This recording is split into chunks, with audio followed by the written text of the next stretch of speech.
and all sorts of stuff. Get slammed through a table or win a few bucks. In this league when it all wraps up, last place is the loser, but first was just luck.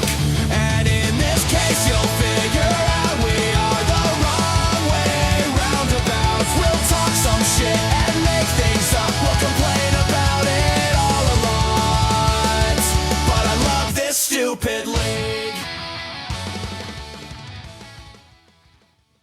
What do you think? What do you think of the new podcast? That was great. I love it. Very punk rock, very 1999. Brings me back to my days when I played in a punk rock band. So I was digging it. Liked it. That was the vibe I was going for with the stuff. AI. Yeah. Mission accomplished. Yeah, it was like very like a Bostony, like Mighty Mighty Bosstones. Yeah, I liked it. Got a little bit of that ska influence to it. Yep. So better or worse than the banjo intro?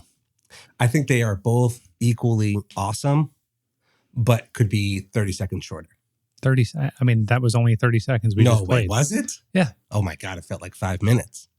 Your sense of time is abhorrent. Well, that's what listeners are. That's what makes you go click. Yeah, no, it's 30 seconds on the front, 30 seconds on the back. Okay. And normally I didn't do it this time because I was wildly unprepared, Matt, this week, to be totally honest with you. We don't need to be prepared. But I usually actually pre-cut a 30-second section with a fade built into it so I can just press the button and then unmute when we're ready to go. But I didn't do that this time. Felt good to me. So you notice me manually working the slider look there? Look at you. I'm proud of you. Look at that. So now I can stop this, and I'm actually going to move the slider back up if I need to utilize the woke alarm. Okay. And the best part about this is we are actually recording this time. We are. Yeah. Actually, you maybe double check there. Yeah. But no. Yeah. We are recording. So now I think I'm 2 weeks or 2 shows in a row where I have not forgotten to record. Well, great. I mean, that's the point. We're swinging back the other way. So, hey, today's been a crazy day. Yep. And I don't think it's any secret that this show kind of goes out of its way to be a non-political show. Correct. And we kind of follow the same rules that we follow in the league chat, right? Yep. There are some conservatives in there, some liberals in there, some people are just apolitical. And I like that. I like not getting into political conversation. Yeah, there's plenty of it everywhere else. But yeah, it was a crazy day. It was a sad day. So a couple hours ago, 5? Yeah. I think it started 5 hours ago. 4 or 5 hours ago. Charlie Kirk was shot and killed at an event that he was hosting in Utah. And honestly, I mean, I'm not good at this, right? I'm not the person to have these sorts of conversations. Are you even American? It is sad, man. It's sad for our country. Yeah, it's horrible the way things are going down. And I'm an advocate. I'm a pretty staunch advocate for free speech. And even when you disagree with somebody, which 100%, I disagree with a lot of what Charlie Kirk had to say, 100%. But he had a right to say it. And he had a family. He has it's not to that level. Like, he did. He had kids. Nobody should be gunned down because of an opinion as dumb as you may think it is. And with him in particular, there's a lot of his I guess, former compatriots now, where I don't really appreciate their style, right? Yep. I mean, it's brash. Yeah, brash, somewhat of an abuse of the bully pulpit. But I will give Charlie Kirk credit where credit is due. He went into the lion's den, so to speak, right? Yeah, I mean, his 100%. point was that colleges tend to be this liberal bastion of thought, and and look, I'm not going to get it. Yeah. I'll get into it for a second. I don't agree with him that colleges are brainwashing kids. I don't agree with that premise at all. But he did. It was his belief, right? And he's got freedom to do that, right? Rather than sit on his own show and never being challenged, he went out to the colleges. He engaged directly with these people. He did. And I'll do the finger quotes for the video. He did debates, right? But at the very least, he engaged directly with people that he disagreed with. And I will say that I appreciated the approach. And I do think that we've got to figure out a way, not you and I, because we're too stupid. Correct. But some people much smarter than you and I have got to figure out a way to bring down the temperature, man. It's really insane. And it is very crazy. I mean, and not only the sad thing that's happening today is like even less talked about is that there was 3 kids shot at a school in Colorado, right? Like that should be a horrible enough, like main story flooding everywhere. Like, how do we deal with that? We shouldn't be talking about Charlie Kirk getting shot at one of his debates in Utah at a college. Yeah. Like that's crazy. Oh, like over what? Because he's a knucklehead. And, again, I don't, without getting too deep into the politics of it all, I don't agree with really anything Charlie Kirk has to say. The only credit I will give him is, as you said, he did go into a lion's den, and I don't know if it was him releasing his videos or if it was just people recording it, but it was most of the videos I saw was him getting like owned or like being proven wrong. And he was letting that get out there for people to decide. He wasn't trying to control the narrative in that regard. So, again, getting out of the echo chamber and just letting the people decide. He believed in what he had to say and he had the right to do it, and that's what America should be about to an extent, though. Well, I think you touched on a key point there, because I agree. He believed in what he had to say. I disagree with a lot of what he had to say.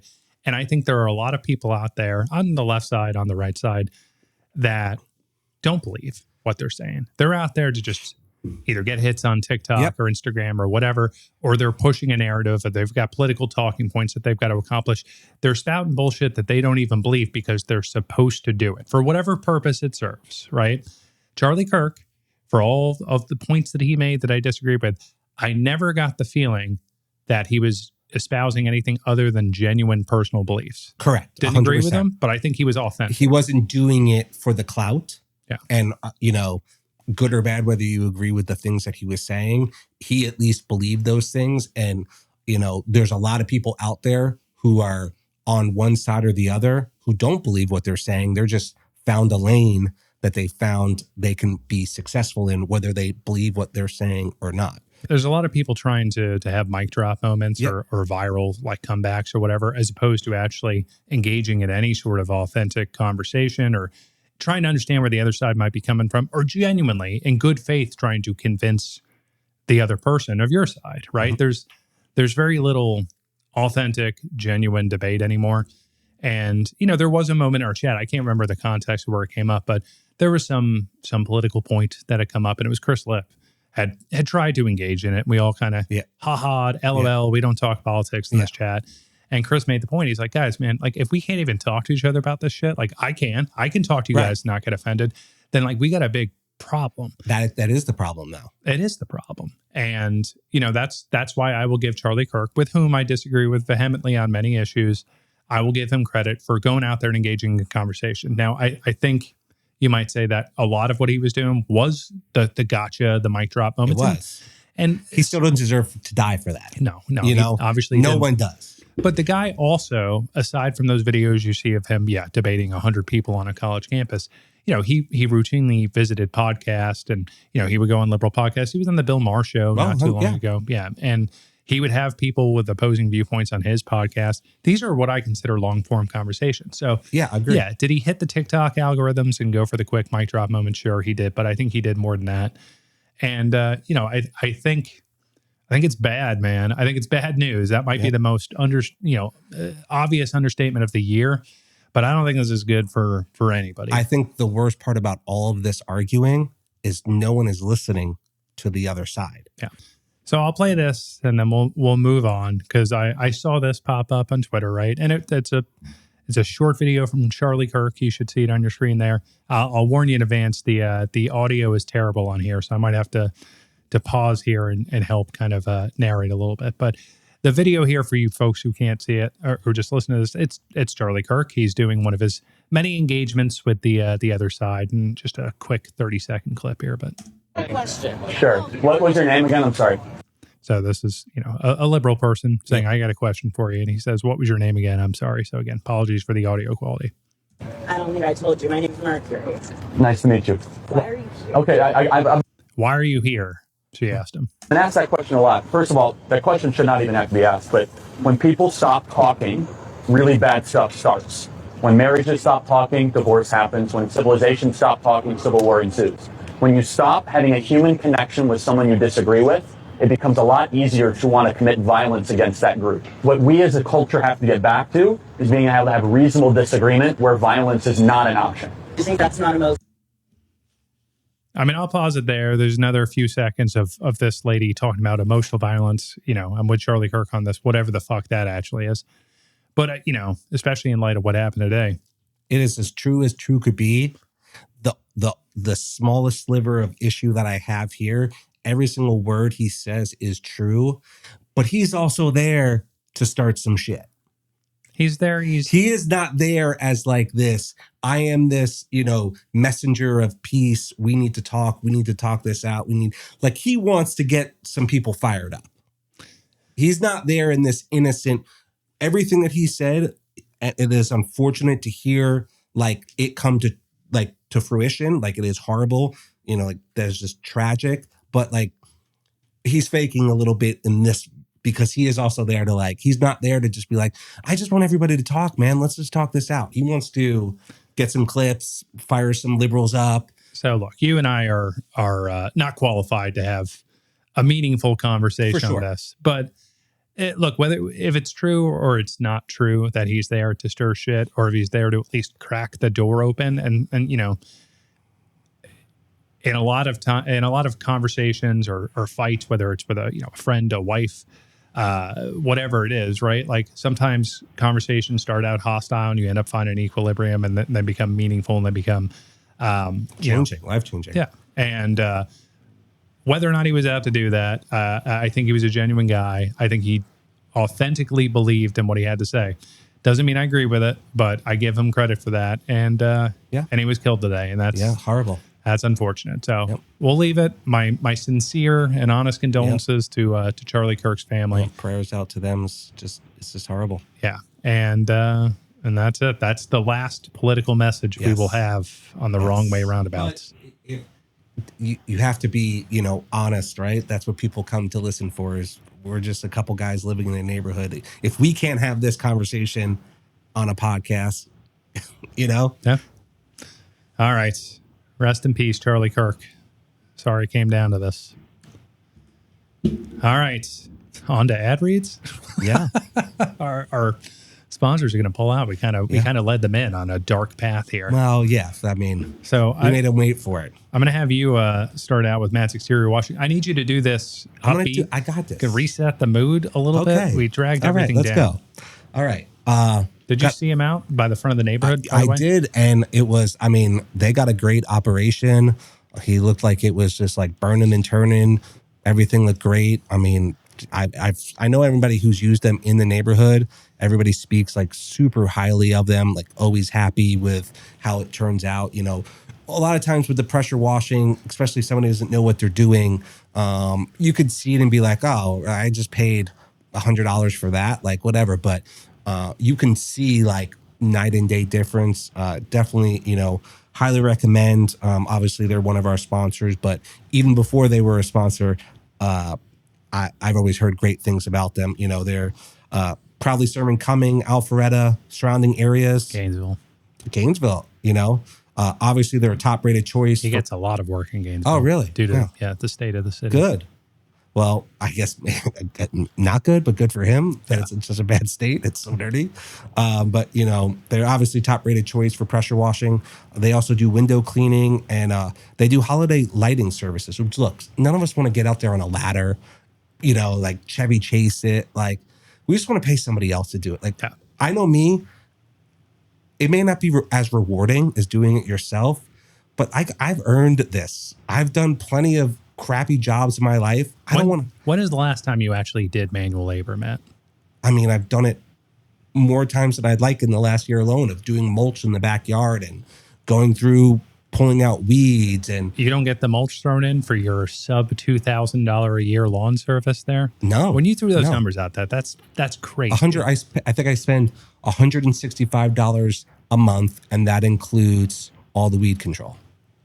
And then somebody's cutting your grass, or you cut your own? Cutting the grass, cutting the hill, cutting my bonus. Is this hill? A slave doing it? No, it's guy. No. $165. You got to do your weed service, you also and they cut your grass every week?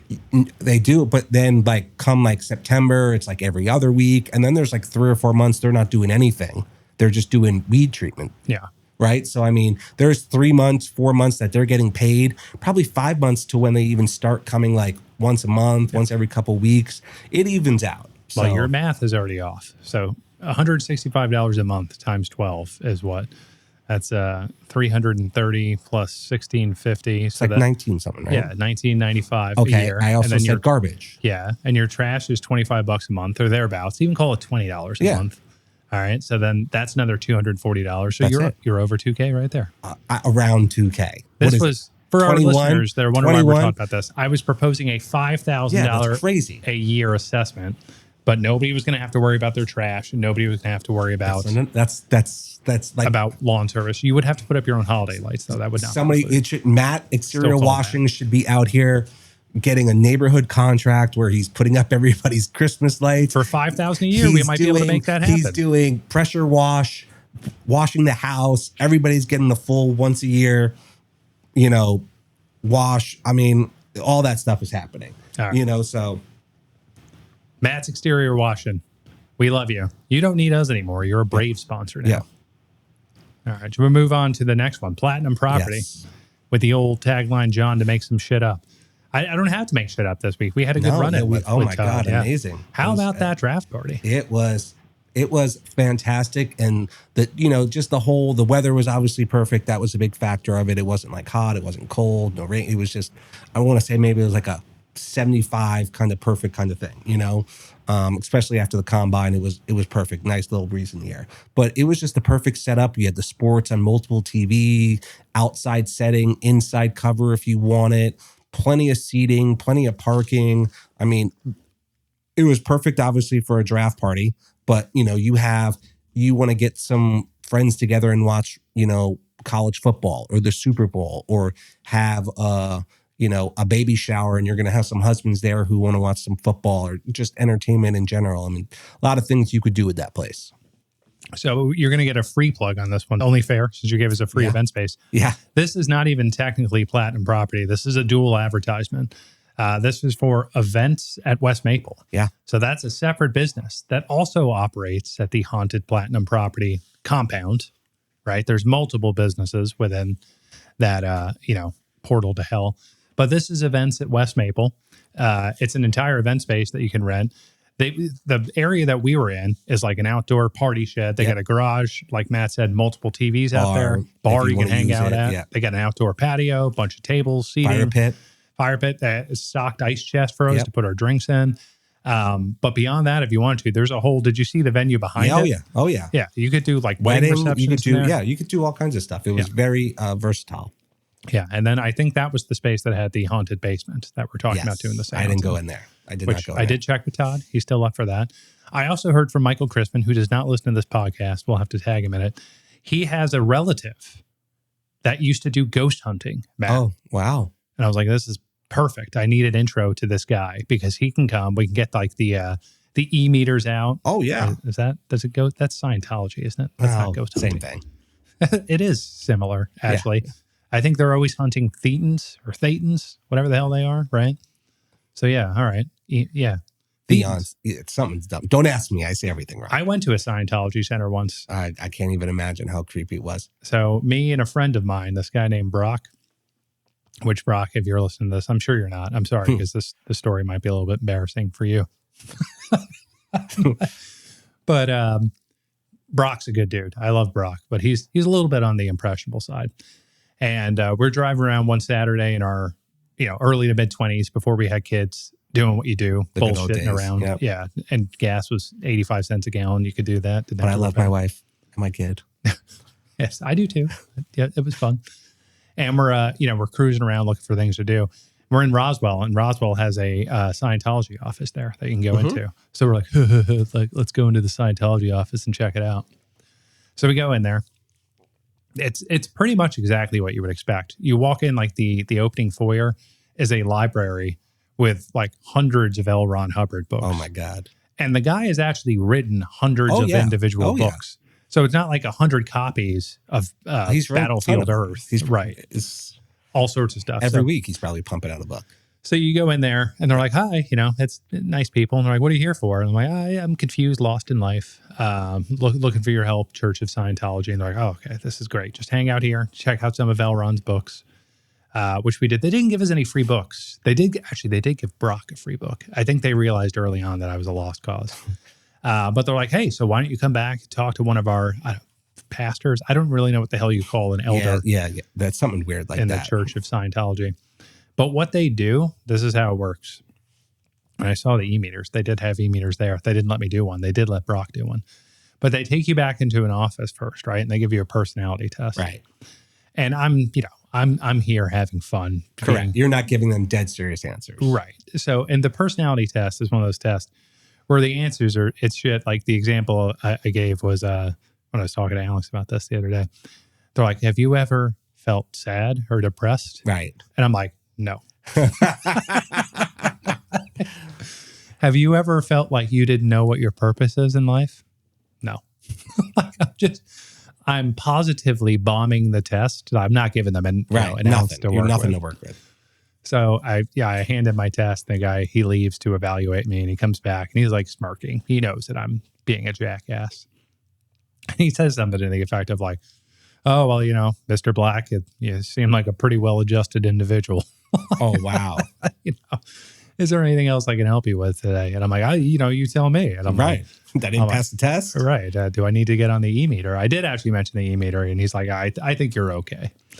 And I'm like, so he straight up like denied you. Like, oh, yeah. He kicked me out. You know how bad you had to have answered for a cult to not want you? Right. How positively I had to answer. I'm happy. I'm not depressed. I know what my purpose in life is. I'm not searching for any greater purpose. They can't work with that at all. Yeah. Get the hell out of here. So the guy like politely ushers me out of the room. He's like, congratulations on being so, perfect. But as I'm walking out, I do see Brock, and he's in the room behind me, and he's on the e-meter, and he's back there. And I can see them in like hurried tones, like whispering in his ear and stuff like that. There's two of them now that are on top of Brock. Brock must have made the mistake of answering the test. I was going to ask you, did he go in there like, I'm going to do this seriously? Or was his answer so bad that they actually went against him? I think Brock probably just wasn't comfortable being like a total, a jackass about it. So he answered the test honestly, and they do what they do, which is vulture on top of them and try to convert him to Scientology. So then I have to sit there because Brock is riding with me, and I'm sitting in the foyer again, reading, Battlefield Earth. And I'm there for like an hour, man, before they let him go. And they push him out with like a manila folder full of follow-up information. Yeah, so much. He did get a free copy of a book. It was Dianetics, I think it was. Isn't that the other one? Like the Bible of Scientology. So he gets to leave with a free book, and we get in the car. And I'm like, oh, do you believe that? That's so ridiculous. And I could tell he's like, yeah, it's ridiculous. Oh, no. And I think he had a passing thought. And I'm like, he thought about it for a second. Brock, never go back there. That is a cult. Yes. And as far as I know, he never did go back there. Either that or he's, in Los Angeles right now, and he's culting it up. Yeah, culting it up. When I lived in LA, and shacks. we would drive by, the huge LA Scientology church all the time. And it was just so crazy. I thought about going, and I never did it, and now I kind of regret it hearing your experience. But we could do a whole episode of this about Scientology in itself and all that kind of stuff. But maybe that should be a fantasy punishment. You have to go down to the Scientology office. And let them recruit you. I love that. Let's keep track of that one. All right, we'll put it in the last thing I want to say about Scientology, though, is just how so crazy the whole theory behind it, and South Park itself perfectly sums it up. I don't know if you ever seen the Scientology episode. Oh, everybody's seen it, yeah. Just like all this crazy stuff, and they're like literally flashing at the bottom, like this is actually what Scientology believe. They're not making it. It is so far-fetched, the whole theory behind it, that South Park of all people had to be like, hey guys, we're not making this up. This isn't like part of the show. This is a real thing that these people believe. And it's awesome. It's just hilarious. So about that platinum property again, where were we? We were at, you're asking the wrong guy. Yeah, this is my ad read anyway. So we were having a draft party. We were at a draft. It was awesome. Yeah, at West Maple. Yep. And which is, again, in the platinum property space. Yep. Sick. You've driven by it so many times, you never even realized. Yes. And like that's kind of what's great about it is it's kind of like nestled away that you feel like you're having a private party. Like we've always talked about like, oh, we want to go to this place and do a draft or this kind of thing. Like we were having a private draft party, and it was great. And it went wonderful. I mean, my only complaints were you stealing the players that I wanted specifically. Save that when we'll get there. This is about platinum goddamn property. Okay. For a second, Matt. Can we just talk about Todd Early and his sweet businesses? And he was such a wonderful man. He was an awesome guy. Yeah. Let me so drive nice, the hung Cybertruck. out. Yeah. I mean, gave you got the tour. I mean, couldn't have been a better host. Yeah. So platinum property. So events at West Maple. That's if you want to do the event space out there. Super cool place. They got an outdoor area to hang out, huge yard. You could do outdoor events in there. They got a wedding hall, or I call it a wedding hall. They got a reception hall, full kitchen in there. The place is just nuts. Mm-hmm. So if you're looking to book a party or an event, you should Google it. I'll pull it up here, actually. So you can go to westmaplestreet.com and you can see pictures of it right there. You can book events from there. Highly recommend it. We had a great event. Amazing. Yeah. Thank you so much to Todd Early at Platinum Property for allowing us to use the space. Really, really enjoyed it. But also, aside from events at West Maple, Platinum Property itself, obviously, we've talked about it many times in the show. If you are a slumlord like Brian Fagan and you have properties to rent, you should turn it over to Platinum Property. Dirty slumlord. Yeah, it'll make you less of a slumlord because they're professional. They know the laws. They'll prevent you from getting in trouble. That's right. They can take care of things for you. Manage it, everything. Again, we're too old for this. Let other people do it. Yeah. You can't take the money with you. Yes. Todd and Phil, you guys know what you're doing over there. So that's platinumrentalproperty.com or again, westmaplestreet.com for the event space. They're at 212 Kelly Mill Road. As always, you can go there, open the door, demand to see Todd Early. He'll cancel whatever meeting he's in, and he'll come talk to you right then, right there. Call him, 678-710-8056. That may be his number. It may not be. I don't know. But Todd will get on the phone. I promise you He will make sure, even if it's not his number, he will pick it up. He'll have somebody drive that phone to him and hand it to him. Todd is on top of things. You can also email customer service at platinumrentalproperty.com. Todd Early, again, thank you. It was a wonderful event. Appreciate it. And we'll talk to you again soon, sir. And then next up, you want to take Foxy vacations? Yes, I'd love to do that because the guy who runs Foxy Vacation is just a real hell of a man. He is a wonderful, wonderful person. So, do you know Kevin? Oh yeah, spent some time with Kevin when we went down to the beach a couple months ago. Guy's got an operation. He had his social media people with him. They were getting the shots. They were getting some good material for reels. Riffing, having a lot of good time. I like to call him Uncle Paul because I think Paul, his nephew, our commissioner, TJ's son, I think they look alike. A lot of people have made that joke. So I call him. Has anybody other than you made that joke? You say a lot of people, but I'm not sure I believe you. Somebody else said it first that made me think about it. Now, I may be the only one who calls him Uncle Paul. Yeah. Which is fine, right? I mean, I don't need anybody else to back me up as long as I'm laughing. Yeah. But which is funny, one of his guys was named Paul as well. And so I was calling him Tall Paul because he was twice the size of Kevin. You're full of witticisms, man. That's well, I don't know how witty they are, but they're things.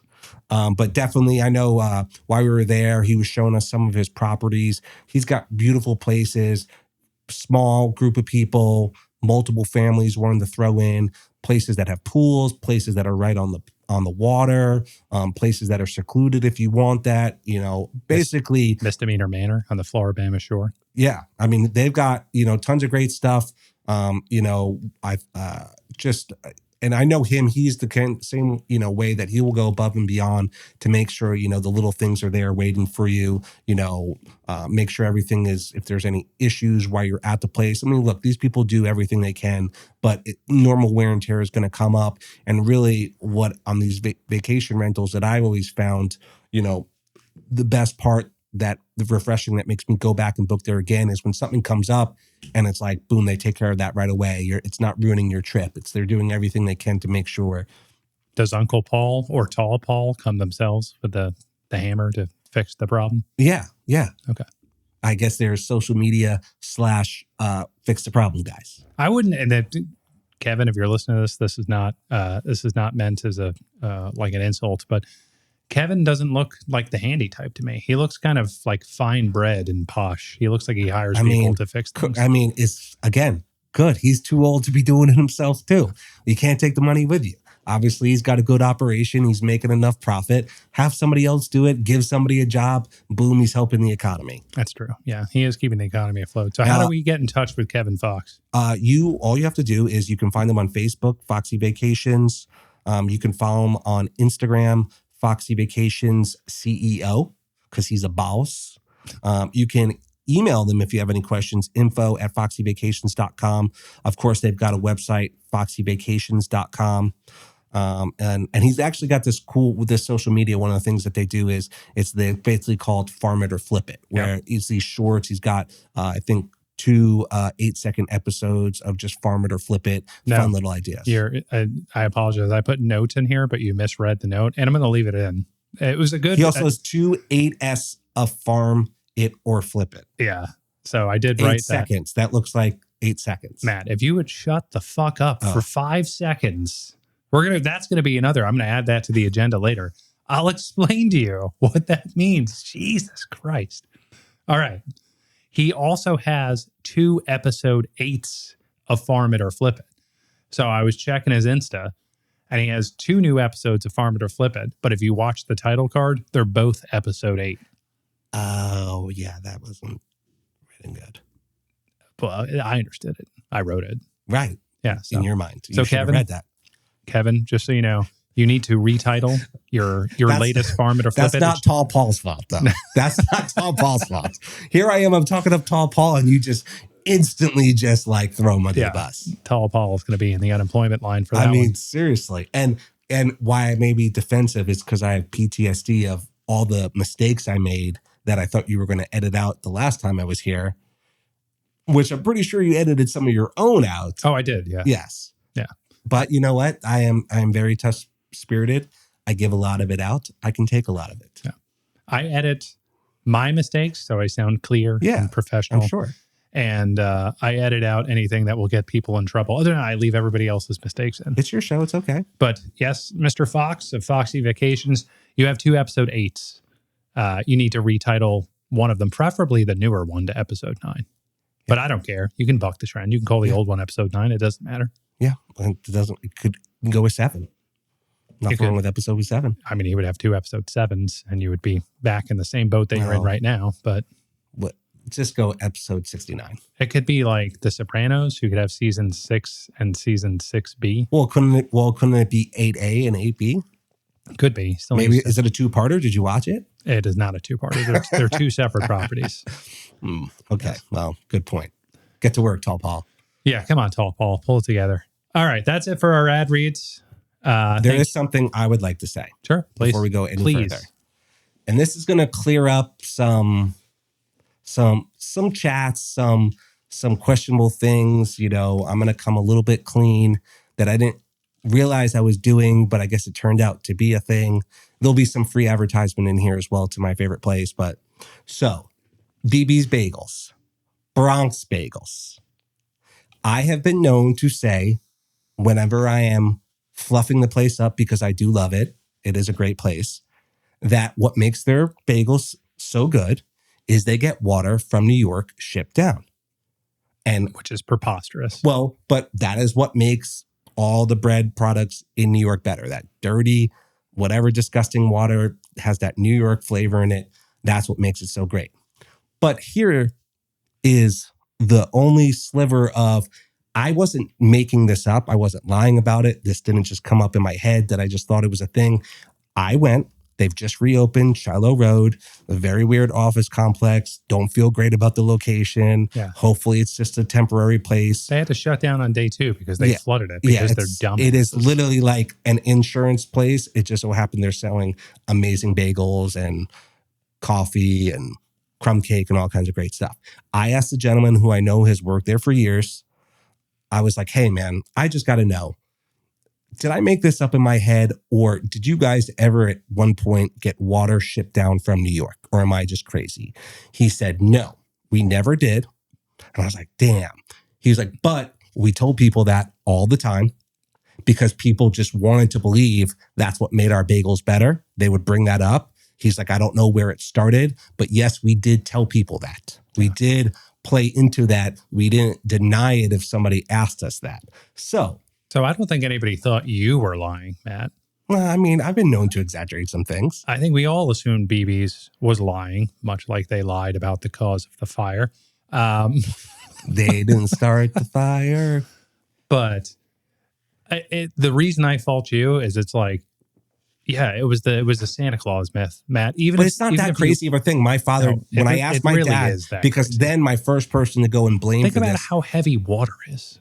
Okay. But again, listen to the logic of what I thought it was. And again, my father, who I thought told me this in the first place when I asked him about this, he said, no, that never happened. But when I lived in Fort Lauderdale, I owned a restaurant and I was friends with somebody who had a bagel place and he did get water shipped out. No, he also did not. I can go ahead and dispel this myth. Nobody is shipping water from New York City. Mafia connections that, hey, we bring down. I'm thinking in my thought, they're bringing like the water cooler bottles, the giant thing. They're getting 100 of those shipped down. It's a ChatGPT moment. Okay. So I mean, didn't you get to wait to your house? You could lift it up yourself. It's not a matter of, obviously human beings can lift up jugs of water. Why couldn't you ship that in a truck? You can. It's about the economics of shipping it, Matt. It's not worth the money to ship it when you can get water from the tap. If you have your own truck, like a U-Haul or something, and drove up there once a month because you knew it improved your product, they wouldn't be that. Now, yes, clearly it didn't happen. That's not a thing that was happening. But it's never happened. It is not. It didn't happen at your dad's friend's place in Fort Lauderdale either. Again, that was probably mafia related. We probably shouldn't talk about it. The water was probably code for something else that was also being brought down to Florida to the alligators. We'll just leave it at that. All right. So this is like our negative advertising. I'm not a fan of BB's Bagels. They make good bagels. I have to also, like Charlie Kirk, I have to be authentic. They're best bagel in town. And intellectually honest. They do make good bagels. But from a business ethics perspective, I don't really like them. And we'll take out the fire. We'll just put that on the side for now. But what other problems do you have with them? There's the GoFundMe. I'm not sure that they ever actually explained where that money went. And they raised the ceiling on the GoFundMe multiple times after they hit their targets.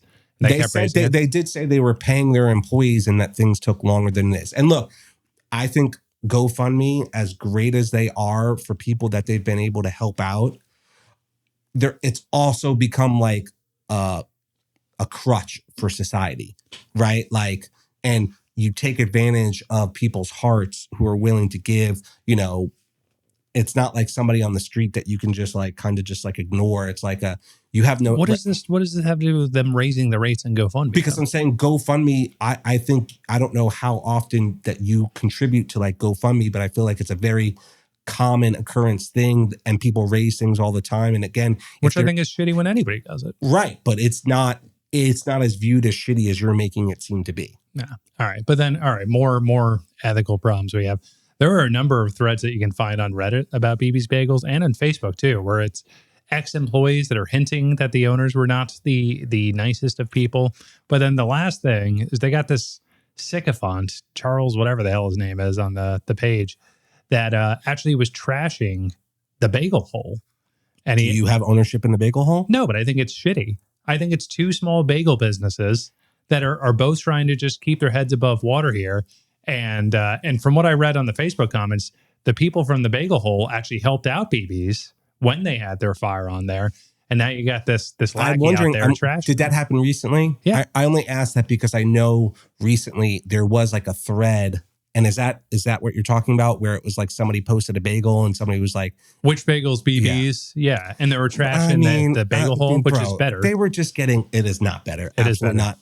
Abby says the same thing, but I just say you guys don't know anything about bagels. No, the bagel hole is better.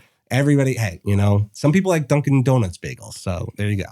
Yeah, well, I'm throwing that. This is the negative advertising. Do not go to BB's Bagels. Oh my God. Go to the bagel listen to the English guy or the guy from New York. BB's Bagels is awesome. They did not pay for this advertisement. No, they definitely didn't. They may have said they were going to, but the check did not hit the mail. So in other like moronic business owner news, how about this event at Roxy Moxie, the lady that got arrested? Yeah, for just selling counterfeit goods right out of the Cumming City Center. And look, allegedly. Where's our allegedly, right? Allegedly. Clearly, the whole thing doesn't make sense, but also she's out of jail and her and business is still going. So wait, the store's not open again, is it? Yo, it's open. It was open like 2 days later. Was it really? Yeah. That's the only thing I will say here is I think there's more to the story than they did. Evidently, it was part of like a bigger overall bust, but they have another store that's still open. That store's open. I think what they were doing was dumb. I think maybe it was probably blown out of proportion. What do you think the other side of the story was? The side I'm aware of is they sold counterfeit goods.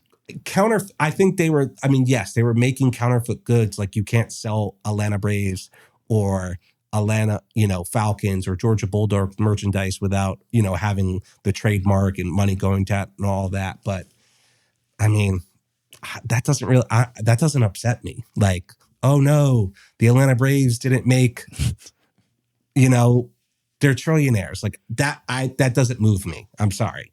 And again, considering that the store was open 2 days later, that seems like maybe not as open and shut as they thought it was. I think they probably just got rid of the counterfeit merchandise. With what happened, you would think it would be a lot more than like they didn't have to. If all they had to do was get rid of it, they probably could have avoided a lot of the steps that they took to get there. Have you been to the store?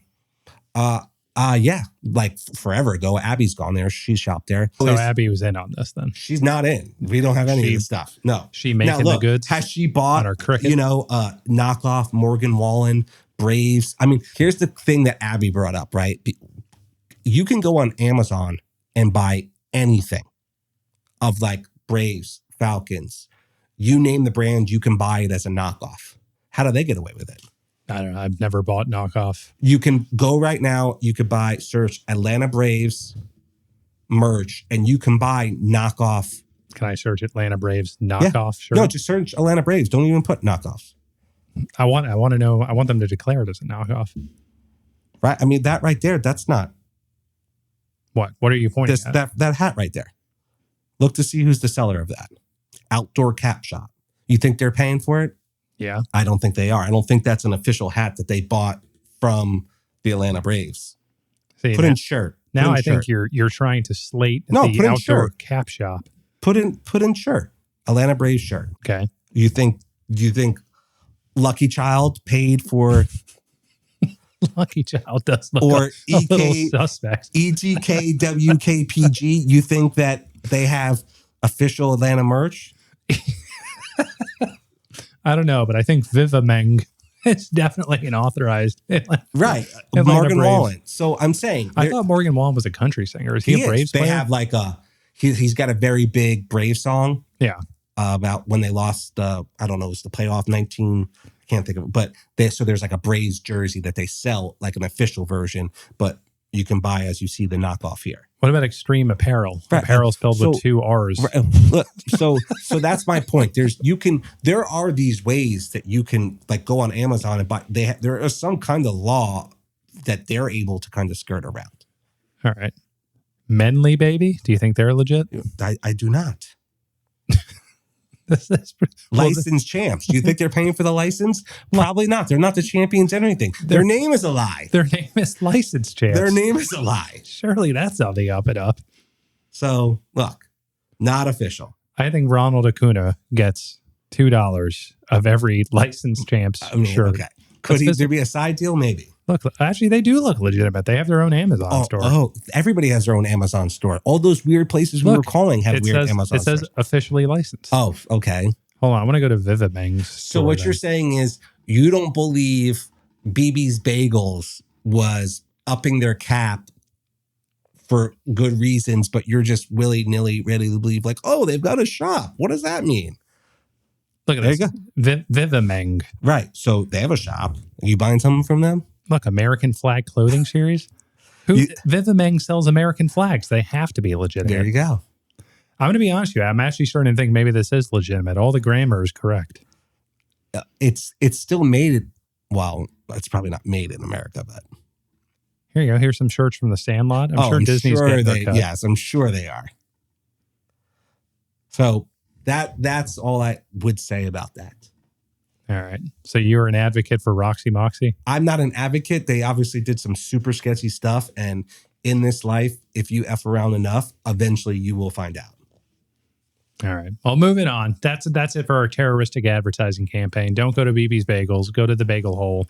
Don't go to Roxy Moxie. Go to Vivimeng. On Amazon, you can buy whatever you want. VIVI Meng. It's on Amazon, and their grammar's immaculate, so you know it's legitimate. In our local news segments, we're going to move right on to local news. I've collapsed the idea. I used to have like a neighborhood news, and then I would do local news. Yeah. But like nothing ever This trumps it anyway. In the neighborhood. But your neighbor, your arch nemesis wife, Amanda Bousman. Oh, she's not my nemesis, though. Just him. I said, yeah, your nemesis' wife. Yes. Nemesis. I just want to make it sure that it's known that huge fan. Yeah, no, everybody loves Amanda. Avery had a great year. Yeah. So she is the Kelly Mill Elementary Teacher of the Year.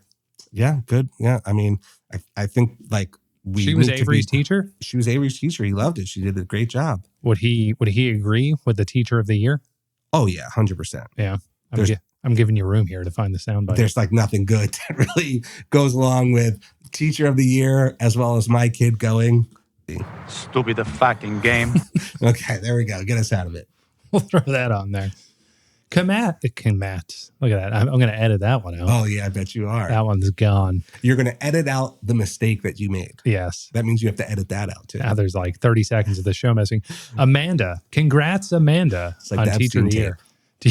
I wonder if they get anything. No. Do you think they get a bonus? I hope so. Yeah, I would hope so, too. Yeah, they got to get something. She deserves it. What did Mrs. Bousman teach Avery? I guess if you're in elementary, you teach everything, right? Correct. Yeah. She was his second grade teacher. Yeah, they're not sending you like the block periods. Correct.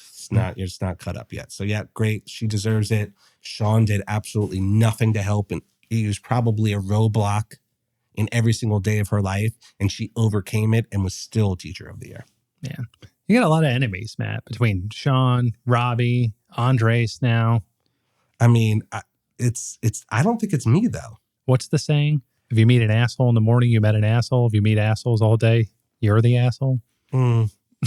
It's quite possible that I just don't do well with assholes. It's possible. Right? It's possible. But I did want to throw that out there. That is both a local news story. It was on Forsyth County News, actually. So yeah, Amanda Bousman made the Forsyth County News, but it's also a neighborhood story because she lives here. She's awesome. And I think what was the last thing I wanted to say was what was the name of the pizza place we had? Are you talking about Pies on Post? No, for the party. Oh, Annunziata's. Annunziata's. What'd you think? I like it. It's good pizza. I thought it was good.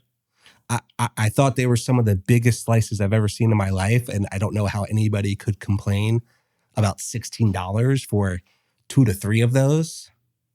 But of course, there's always that one guy who does.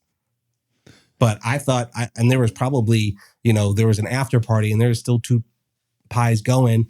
I think Michael himself probably put down another 3 or 4 at TJ's as we were throwing some darts. So I think that was a good all the way around, although I know Andres doesn't agree because obviously I don't know if he's still chasing this money around, but I was going to say, as far as I know, he's still missing payments from 2 people. Which is like crazy. How could you not, when you've called it out enough, like it was $16. Like, again, one person had a problem with that, but where can you go to eat a full meal and have leftovers an hour and a half later for $16? Do you have your theories about who the 2 people are? You know what? It's going to be random. So no, I don't. No. It's something like that is like random. It's like people would probably think it was me and I paid the next day. No, he cleared your name. Yeah. Somebody did throw out Matt Frankel as an option. He said Matt Frankel paid me 1 penny more than he actually owed. What was the deal? Why did you give him 1 penny more? I probably just messed up. Oh. Well, there's nothing. I mean, look, I'm not trying to help that guy anyway. Fuck you, Andres. I have my theories, but I'll share them with you offline. Yes. We'll start a separate podcast specifically about that. But yeah, I don't know if he actually did get his 1602 from those 2 people. By the way, we're 53 minutes into this, and we haven't even acknowledged that Andres is not here. I'm not sure if Andres is still on this show. Andres, are you listening to the show? He's here in spirit. Yeah, his schedule is difficult to navigate. So but if you want to go for it, go for it. Yeah, we're going to have Matt Frankel step in as guest host today. You should know that after 53 minutes of him talking. Yeah, the guy in the jet shirt. If you've been watching at home. But no, in case anybody is listening and wonder like, wow, Andres is quiet this episode. He's actually not in the studio. Hasn't been in the studio for several shows now. So Andres, your short-term disability is coming to term soon. We need to have a conversation. Are we going to get into some football? Yes, but first we should talk about the HOA dues going. We don't want to talk about. I that. want to talk about it. I think you it's a great just idea. are just like Charlie Kirk 2.0 over here. I just like the dues going up and up. I just like what is this like hunger inside of you for just like more money to come out? Is this like the King George in you? Is this it's like your better English? experience? Is this just your English heritage who's just saying like tax them more? It's the experience. Now there's going to be higher winnings in the fantasy league. Look, our HOA dues are criminally low compared to other neighborhoods. Let me ask you a question. Why does that bother you? I think that's awesome. We're not hurting for anything. See, that's where I would disagree. I think we are hurting. I mean, I haven't seen the books per se, but I feel like, whatever they raise it to is things are going to be pretty much the same. So it's like you're basically just raising money, in my opinion, for hey, this is this, and we got to do this and this, but like it's going to be the same. It's going to look the same next year as it did this year. So you're just getting more money for the same service is how I think it's going to go. No, I mean, I think I'm not joining the board. I'm so sorry if that offends anybody who's on the board. So I disagree with you. I think you will get more service for the increase in dues, but also too, what about the fact that the cost of stuff is just going up year over year? What would your plan be if you didn't raise the dues, but the price that the vendors are charging is continuing to increase? How would you handle that situation? I mean, I feel like you just try to find different vendors and price match. And I know that people, I'm sure, is doing that, and that's easier said than done. Completely understand it. And look, I can have an opinion, I guess, on it, but it's not like I'm going to move out if they raise the fees, right? Right. I don't know the books. I'm sure there's a reason. The people who are on the board aren't like bad people. They're not trying to like pocket the money like BBs, but some of them. Well, you know what I'm saying. But do I like the idea? Hell no. Am I ever going to be excited about it? Hell no. Is there probably a valid reason? I don't care. I'm not a cheerleader for the HOA. So you don't like my plan of raising dues to $5,000 a year, though? No, because everything's included? No, because I've already heard what your everything includes, and it's not worth $5,000. But the lawns would look better. Everybody's lawn would look immaculate. I don't care about everybody's lawn looking immaculate. As long as it's the houses around me have mowed lawns, that's really all I can ask for. I don't want to pay quadruple the price so Billy Bob down the street has a good looking yard because he didn't want to pay for it. I mean, I don't know how you are robbing your lawn guy blind, man. If you're paying $165 a month for he weed came up service, with the deal. Well, yeah, no, good for you. I'm just saying that's an insanely low price. I pay a guy $200 a month just to cut the grass and edge and stuff, and then I pay another $115 or $20 or whatever for the weed service once a quarter. I think it's 8 treatments a year. I think. Okay, so in October, are you paying him $200 to cut your grass? This guy, yeah. He will. And look, I'm going to go ahead. Does it in December, are you paying $200? No, it doesn't. It doesn't need to be cut. But you know what? He comes out and he cuts my non-growing lawn and you can just see the dust moving around. And I sit out there drinking my coffee like, I know what you're doing, Martin. Right. You're trying to get paid. But there are months you don't pay him, right? No, I pay him every month. So you just have a worse deal than me. Learn to negotiate. I'm terrified of having to go back to doing my own lawn service. That was the best quality of life improvement I think I've ever done. 100%. Is paying somebody else to do my lawn. Yeah. I used to dread working all week and like trying to do shit at night with the family and stuff, and then thinking I got to lose a half a Saturday to sit out there in like 90-degree, 100% humidity heat, cutting the lawn. I'm not one of these psychopaths like John Teague that claims that they enjoy. Loves it. Yeah, I don't believe them. Now, I do think at the end of the process, once it's like 7, 8 o'clock, it's kind of dark outside. You look outside, you see your lawn, you're like, damn, I cut that. It looks good. Like you feel, but it's not worth everything that comes before that. No, I've never, ever felt a sense of accomplishment. I definitely have. And I get people who do like, but yeah, I don't need that. All right. So Matt Frankel, who's running the show, he doesn't want to talk about any of these other local news stories. Look at some of these gens too. Yeah, I'm good. I want to talk about football. Yeah. There's the neighborhood next to us that got canceled because they were building on a waterway. Yeah, good. They deserve that. Uncle Shuck's Corn Maze is opening up. Do you even know what that is, you Yankee? A corn maze? Yeah. Well, do you know what Uncle Shuck's Corn Maze is? No, I don't know what Uncle Shuck's is. He's a Forsyth County goddamn institution. Never heard of it. Yeah. He does a corn maze. Every year? Every year he does one. And this year he's a sellout, though. Like I looked at his latest image of the corn maze, and it's a stethoscope and a big letter N for Northside Hospital because they're sponsoring it. Good for him. Yeah. You don't like people to get money, do you? But you want people to pay more of it. I don't. No, it's a lack of integrity. If you're going to have a corn maze, it should have a theme that is not profit driven. Even though that money can make it better? There's no argument that it made it better. It's just a letter N and a stethoscope. So if maybe that made it conceptually worse. Maybe it's easier to navigate. Northside wanted to sponsor this podcast and it paid for a beautiful studio and all these nice things, you'd be like, nah, I'm not a sellout. And do I have to like wear a doctor's scrubs and a stethoscope while I'm doing the podcast? Oh, maybe you just have like a floating end that pops up on the screen for people. No, wouldn't do it. Okay. The integrity of this podcast is too much. Means too much. Yeah, it's like Andres. Whenever he gets upset that I shit talk the crooked culture, those scumbags, I don't need their advertising dollars. Allison said she felt like the bed moved a teeny bit. You're just playing random clips now. It didn't work with the context. Oh, you said Andres, and I felt bad telling him every single time to go fuck himself. You can also have it inside you. And I just think the things he says is funny, not intentionally. Right. Oh, Andres, anyway. We miss you. Come back to your show one day, Andres. All right.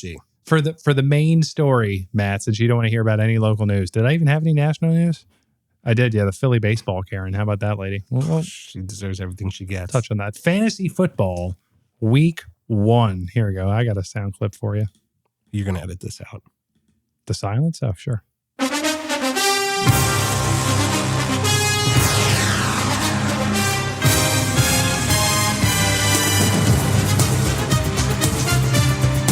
There we go. Fantasy football week 1.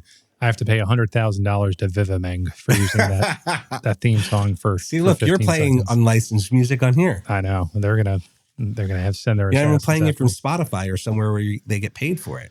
So we didn't talk about the combine actually. No. What did you think about the combine?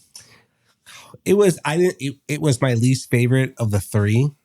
I mean, I thought the NFL questions, some were super duper hard. I don't think I got it right, but I think there was enough random easy ones in there that some people did get right.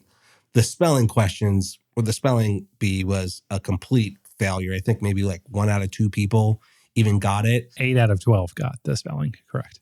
Did they really? Yeah. Oh, I guess it's not the first word though. I don't know about the first word. I bet you most of those were the third word. But 8 out of 12 people were able to correctly spell a word given to them. The third word. No, I got mine correct. Mine was Presbyterian. Yeah. I was proud of that. Yeah. I would say that was easy, but then you're going to ask me to spell it, and I can't do it right now. Spell Presbyterian. No, we'll pass. Your NFL football questions, Matt. You aren't the audience for that. That would be like you picking. I got mine right. Right. So it couldn't have been that bad if you, Mr. I've watched NFL football for 4 years, got one right. Well, I got the easy one. It was like what Packers players, the gist of it was what Packers player also played for the Vikings. There were some easy questions in there. They were random, I mean, the one was the biggest stadium, which is MetLife. One was, the only NFL team that has the logo on one side of the helmet, the Steelers. There was easy stuff in there. You're not the audience for that because you're a new NFL fan. I think you're going to have to, if you're going to modify the combine events, you're going to have to handwrite the questions next time. I only even threw that in there because we were about to do an NFL fantasy football combine and have nothing football related in it. It doesn't really need to have anything. But what's the point? It wasn't soccer. To determine draft order was the only point of it. It should have something NFL related, in my opinion. Did the previous one have, what did we do last year? What was the NFL relation last year? We threw a football into the net. And the year before that, we threw the football. Robbie's got that game where you throw the football with the bowling bottle pin thing, whatever it is. So bash. We've had football all 3 years. It is NFL themed. Me personally, next year we do some horse race. Everybody gets a random number. You watch it on the screen. That's your number at the end. Because it's like, what was even the point of what we do? The guy who won took like 7th place. Yeah, which I didn't get anybody's logic. I want to say the person who got like 8th was able to get the third spot. Like the things that people were doing, the Josh, who won the losers bracket, which gets you pick of whatever you want, went 4. That made no sense to me. 4. Like, it seemed like it wasn't not even worth it because people weren't even taking like the best spot available. It was like they were trying to. That's because the best spot available is open for interpretation. What you think is the best, you took 12, right? Well, I only had 2 choices. I had 10 or 12. Well, what would you have picked if you had any choice? 1.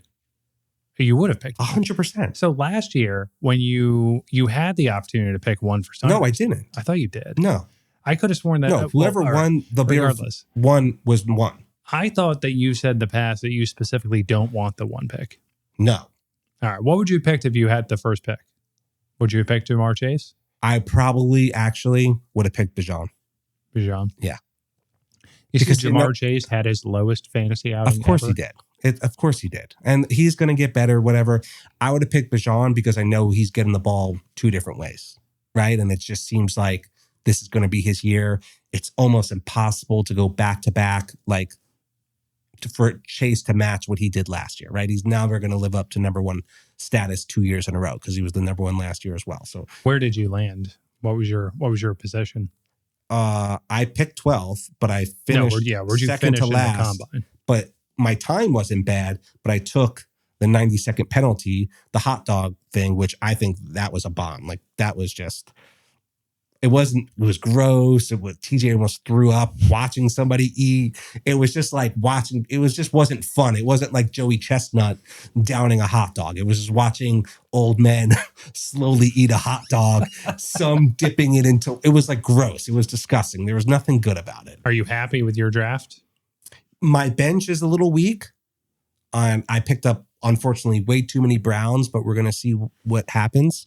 But I'm going to skip ahead. I have a fun fact for you. I think you will appreciate this. Okay. I have a couple fun Matt Frankel picks or facts. There were 29 offers on the waiver wire this week, and you were responsible for 13 of them. Oh, yeah. I was going nuts. 45% of the offers came from Matt Frankel. Here's the fun fact, though. You had the second highest points of the week. And in fact, everyone other than you who scored over 100 points this week won their games. Yeah, bad time. I mean, I played TJ and his team. This is exactly what happened to me in the playoffs to Andres. Literally, their team was like, we want to screw Matt Frankel. He's the villain. Let's beat him. And I would have beaten anybody else in this past week. You would have, yeah. You had the second highest points. Person I played. And you know what? There's nothing you can do about that. Right? Good for TJ. He gave me all the zingers. I deserved it. We had a very fun matchup. We started talking trash on Thursday. Nobody took anything seriously. Nothing ever got out of hand. I purposely was telling him on Saturday, trying to use my reverse Jedi mind trick. Hey, you're going to win. It's over. You got this. After Mahomes had a big night, and sure enough, that happened. And we were texting, during the Ravens as, Travis Henry is just absolutely destroying me with 60-yard run, 50-yard touchdown, just all over the place. So it was a good time. It was a great week 1. I didn't get the W. My lineup was obviously very good, scoring almost 140 points, or over 140 points, maybe 141 or something like that. So let's give the recap here of the games that occurred this week. I played Brian Fagan and I lost to Mr. Fagan. We both had, Brian had an okay week. He had 116 points. That's nothing to sneeze at. I had a bomb week. I had 80 points. My top performer of the week was Kyron Williams over there. So and he lucked into, I think, like a late touchdoand. Yeah. It was not looking good for him. So that was 13.4 points was my highest scoring position, where I had Jamar Chase sitting out there. Just really embarrassing. And then my number 2 was Kamara over there on the Saints. And then my kicker was my 3rd highest score. Yeah, that's not a good time. But I thank God I normally had to play Fagan twice, the first game, and then the 4th game we played because of, our wonderful Andres messing up the schedule, with thank God they finally fixed. I lost to him probably, I think, every first game. I've choked a lot of my life. I choked this week. That's fine. But thank God I didn't have to play him for the first week. I still lost, but we got stuck in that because Andres thought it was cool to have rivalry weeks. All right. Poor Andres here. Now, on Brian's side, with the 116 points, top scorers are Jalen Hurts and Saquon Barkley. I think that's going to be a deadly combo, man. Oh, yeah. But they vulture from each other, right? Like a lot of Jalen Hurts' value is him getting touchdowns. Yeah, you said this, but at the same time, if you got them both in your team like Brian does, does it matter if they vulture from each other? Because I'd rather have Jalen Hurts who can score a touchdown and then a running back on a different team who can score touchdowns. Only one of them can score. I can see the logic that you're going with. Yeah. But in Brian Fagan's scenario, if Jalen Hurts loses 6 points because he didn't toss a throw-in touchdown, but Saquon gets 6 points for a running touchdown, Brian Fagan ends up with 6 points. Right. Now, your point is that if you had the quarterback getting 6 points and a running back from some other team, then you get 12 points. I get that. Yeah. But in this case, if you're playing the Eagles offense, you're getting the points either way. It's not a bad position to be. 100%.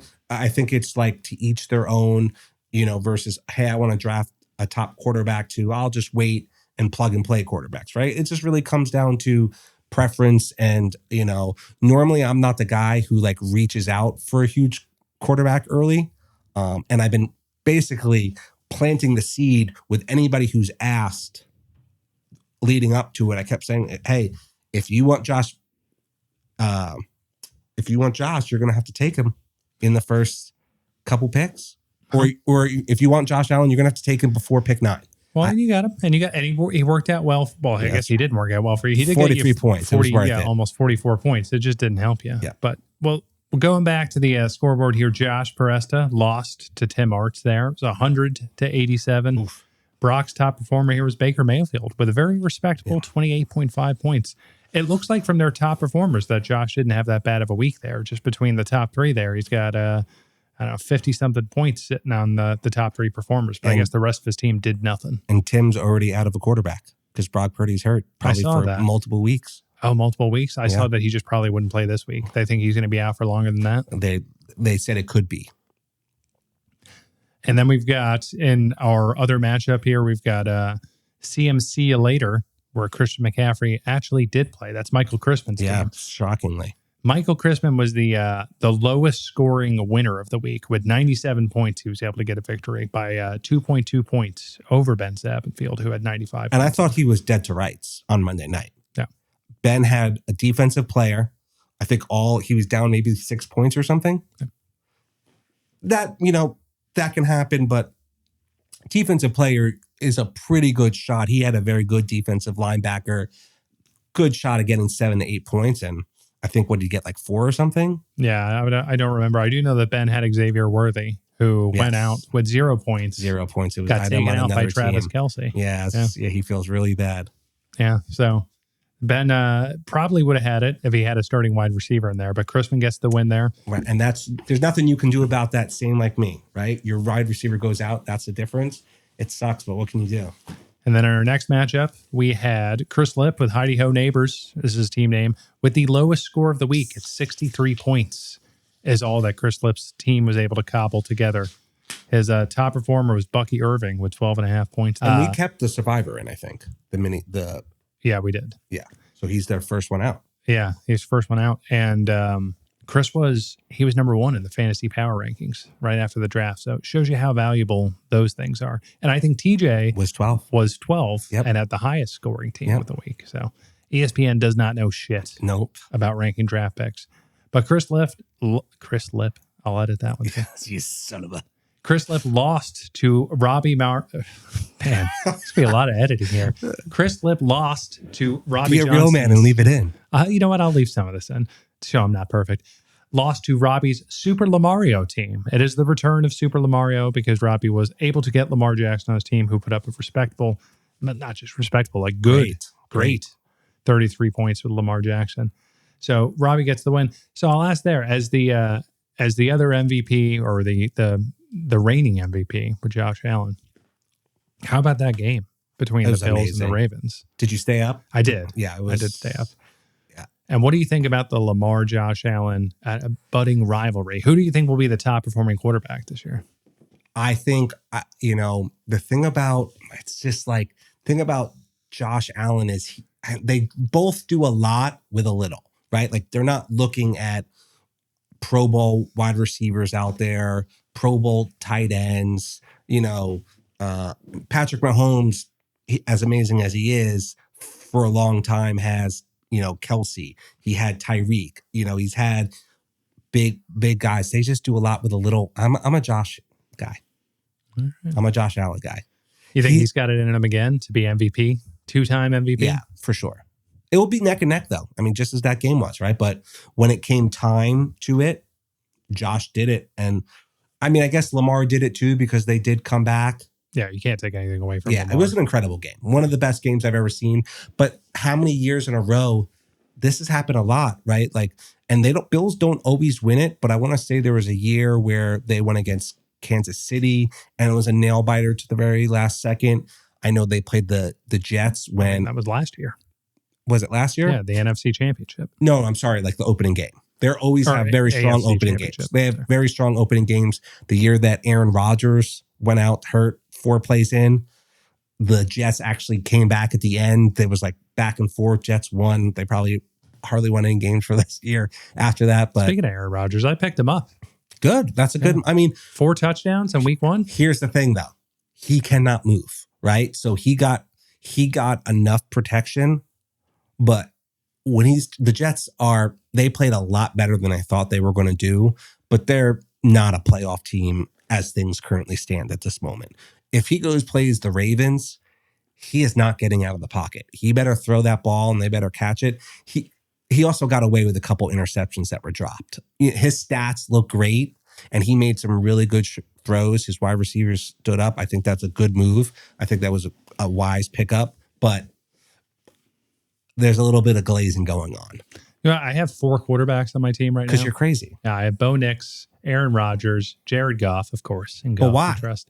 And I have Shedeur Sanders. Want to hear my reasoning for each one of them? Yeah. Bo Nix, because I needed a quarterback. He did well last year. I never felt great about that pick, but he was the best available at the time. Yeah, that's not a bad pick. I was hoping to get somebody different. Jared Goff, it's kind of for the memes somewhat. But I still think there's high potential for Jared Goff to do this year what he did for me last year. 100%. Which is be a consistent 16 to 24 point quarterback that if Bo Nix ends up blowing up, or somebody else who I'll come to in a second, I can put Goff in there, right? And still get reliable points, if not blowout points, but trade a superstar quarterback away for somebody more valuable. So we'll see if that pans out for me later this year. The third one I picked during the draft was Shedeur. It was literally my 14th round pick. And Joe Flacco is past it. I like Joe Flacco, but he's past it. I don't like this other kid. I can't remember his name. Who's the other Browns quarterback they got? He's from Oregon. I can't think of the name. Is it Gabriel? Yes. Dylan Gabriel? Correct. Right. So yeah, I don't think Dylan Gabriel. I don't know that he'll even get a start, to tell you the truth. I think they may go straight to Shedeur Sanders. And I think Shedeur will probably be crap, to be honest with you. But if he's not crap, if he ends up being good, there's more trade bait. I got trade bait. See, and I think that is 2 different ways to kind of think about how to utilize your bench, is picking up handcuffs. In case, my guy gets hurt, I have their backup ready to go. Or let me build a stable of people I can trade for who I want if there's not a lot on the waiver wire. I did it this way because I deliberately, for once in my fantasy football career, actually paid attention to the bye weeks. And I'm not going to have bye week apocalypse. Bye weeks are overrated. But you're going to have to drop a bunch of those players to make it through the bye week. I'll be all right. You're going to have wide receivers, running backs, and tight ends. You're not going to be able to carry 4 quarterbacks for long. I never have more than one position missing a bye week at a time. So I still have the issue, but I also, too, have Travis Hunter. Thank you for the advice on picking him up. I can put him in a pinch for... son of a... Yeah. I'm trying to think of who the other person you stole from me, but the fact that you... And obviously, it's my own fault for bringing this up. For those who don't know, Travis Hunter can play in both a defensive position, which our league has as one defensive player, or a wide receiver. So in essence, you could pick him up and put him in the defensive spot, and now you have a wide receiver playing in a defensive spot. He's getting points for both sides. It's really a great place to be. I mentioned this, and I've been planning on it. It was 100% in my plan. I mentioned this to John, must have been forever ago. You mentioned it in the chat. It wasn't like you and I were just personally talking. So even then, like a little ninja, you saw it in the chat, and I did not see this coming, John. I, in no way, shape, or form, I was licking my chops. Oh, he's mine. Nobody's thinking about this. Because at one point, I was going to bring up the fact of I was going to mention like, hey, is everybody cool with, obviously this one player is going to be eligible for both spots? Because if you wanted to, which I don't think you should, you could make it so he's only eligible for offense. I don't know why you would do that, but you could. And I was like, no, I'm not going to put it even on anybody's radar. I want to take him. And sure enough, you stole him literally probably 3 picks before I was going to. It did nothing for me. If it makes you feel better. He had worse performance than a defensive player would. He had like 6-something points, right? Did he even have 6? Yeah. I don't know, but he was also his first game. He didn't play that much defense. They've already played said 1 snap. They already said this weekend he'll be playing more. Look, I bet you Ben would have loved to have started him over Xavier. True. So I'll take it. But all right, so back to the scores here, because the next one's an important one. Frankel fuckery. Yep. Apologies, Natalie. I know you don't like me cursing on the show, but that is Frankel's name. A lot of fuckery going on. Yeah, and TJ Cone. And we talked about this. TJ put up 159 points on you. Yeah, almost like sniffing 160. Like, good for him, there's nothing you can do about somebody else's team literally having the day of their life. I mean, between Derrick Henry hitting 30 points, Patrick Mahomes hitting 27 points, even his rookie from Ohio State, I'm not even going to try to say his name. Abuka, getting 2 touchdowns. The only saving grace I took from that second touchdown is what beat the Falcons. And I texted him, I said, if you win because of that, I hope you enjoy it since it made the Falcons lose. Which, Jonathan Teague is always like, I'll let my fantasy lose every day of the week for my home team to win. I saw a stat about Derrick Henry, who's on TJ's team. It was TJ's top performer. That Derrick Henry has had the most rushing yards in the NFL for like the last 8 years. Yeah, that makes sense. Cumulatively, yeah. So that guy's he's a beast, man. He put up another 30 on Sunday. Did he play on Sunday? When did the Ravens play? Sunday night. Yeah, they played Sunday night. That's right. So Derrick Henry versus Saquon could be a battle to watch. But there is one thing that there is an elephant in the room that we must address. Now, I'm going to make this very short because one of our most loyal listeners told me after my last podcast appearance that I talked about his 3 least favorite things, which was Love Island, fantasy football rules, and Marvel movies. So we're going to make this as quick as we can be. But obviously during the matchup with TJ, I realized that there was a quirk in our scoring that I never knew about, which... Oh my God, this is the negative points thing? Me, I should have looked at the rules. I should have known this.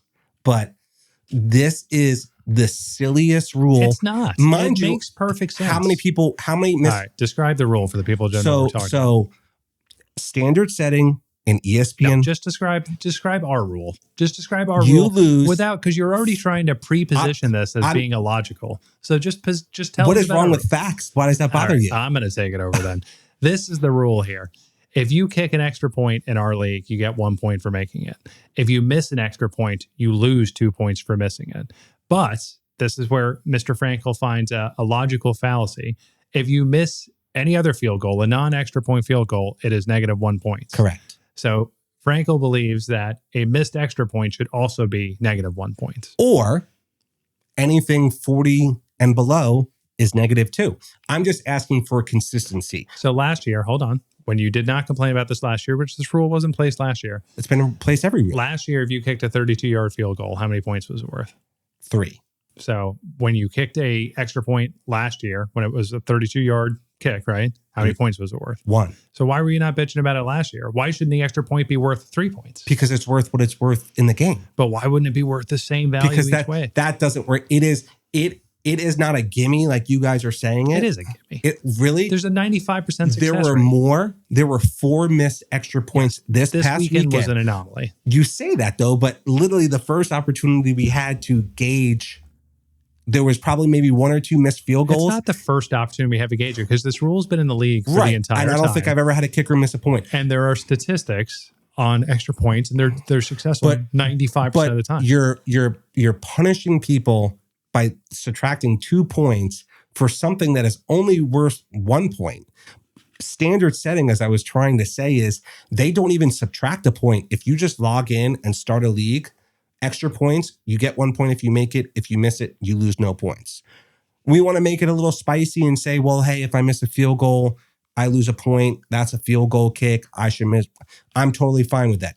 Even if I think losing 2 points is silly for a kick that can only get me 1, the consistency of saying like, okay, well, let's these things match up. It's a gimme, but you also get less points for it. So you're already losing in that regards. So it just doesn't make sense to me. It's like going in a circle to get somewhere where you could just walk in a straight line. And I knew, and I bring this up to say, I mentioned this in the chat. I never knew this was a rule. This was my fault. Fuck you, Andres. Right. I brought this up in chat to just kind of drop a little grenade, haha, move on. And it, of course, got taken to be more than that, right? Right off the bat, you had that, every group of friends, every group in general has that, well, guy. So, of course, instantly the guy came in and was like, that was always a rule in our league. Great. There was a bunch of terrible rules and laws in life that they changed because they were bad ideas. So just because it's been a rule doesn't mean it needs to stay a rule. It's that guy is, I don't want to name names, but everybody knows a guy who goes on Facebook and argues with strangers and gets blocked from Facebook groups because they tell people on Marketplace what you're trying to sell isn't worth it. Why is Robbie catching strays here? He had nothing to do with He was rule. Well, it was always a rule. Oh, I thought this was Andres. No. So he started the kerflunkle, okay. Right? And then... Is that a word? Kerflunkle? Kerflunkle.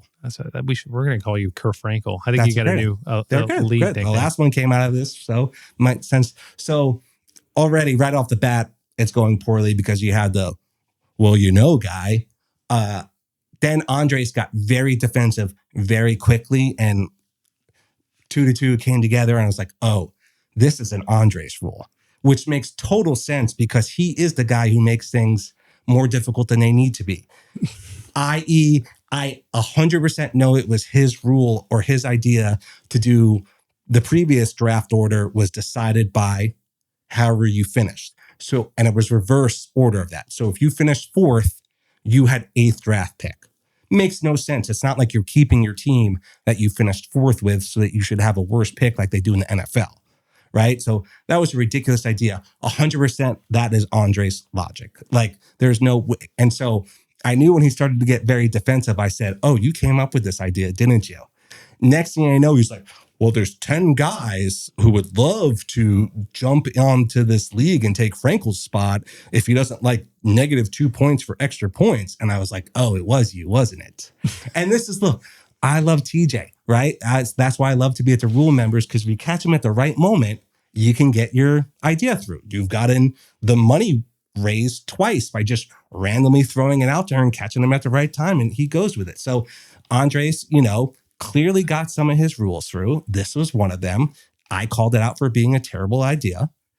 Everybody else likes it. We move on. I didn't mean for it to be what it became, but when people start throwing. So will this be the 2026 campaign to get the -2 points for a missed extra point changed? Is that what you're going to go with? I mean, are you going to return to the tight end? You mentioned you'd give up the tight end crusade. I'm really thinking about it. I need to see how it goes for the rest of the year. It is just such a dumb, illogical rule to me. Makes no sense. But we'll move on because I know Jonathan T doesn't want to listen to this, and he's the most loyal listener this podcast has. Speaking of Jonathan Teague, he got a victory this week. He's not finishing last again. He's not going through any tables. I think he won the first game last year too, but. Oh, well, that's true. 128.7 points. Good job, Teague. That is a respectable scoreline as well. And even better news for Matt, he defeated Andres Zaya. I love it. And you know what? I actually called him out for this. Yes, I understand. Fuck you, Andres. Not everybody loves me, right? But I can say to Jonathan, I was happy that he won because he once again had a 99% chance of winning. He broke the duck, the curse. He broke the curse, and he made it without a shot that nobody was coming back on that score. So, he had one of the best punishments, along with yourself, I would say, as far as going through with the punishment. So, not like Andres, who had the worst punishment. I would say Ben, but I wasn't in the league, so I can't really call him out for that one way or the other. So I'm happy he had a good start. I don't want him to win, right? But I don't want him to finish last again. So before we move on to our week 2 matchups, and we'll wrap it up after we talk about week 2, what are your post week 1 projections, Matt? Do you have a strong feeling about who could win this league? No, because or who could lose this league? No, because multiple big injuries are going to come up. And to me, the championships are won and lost from the waiver wire.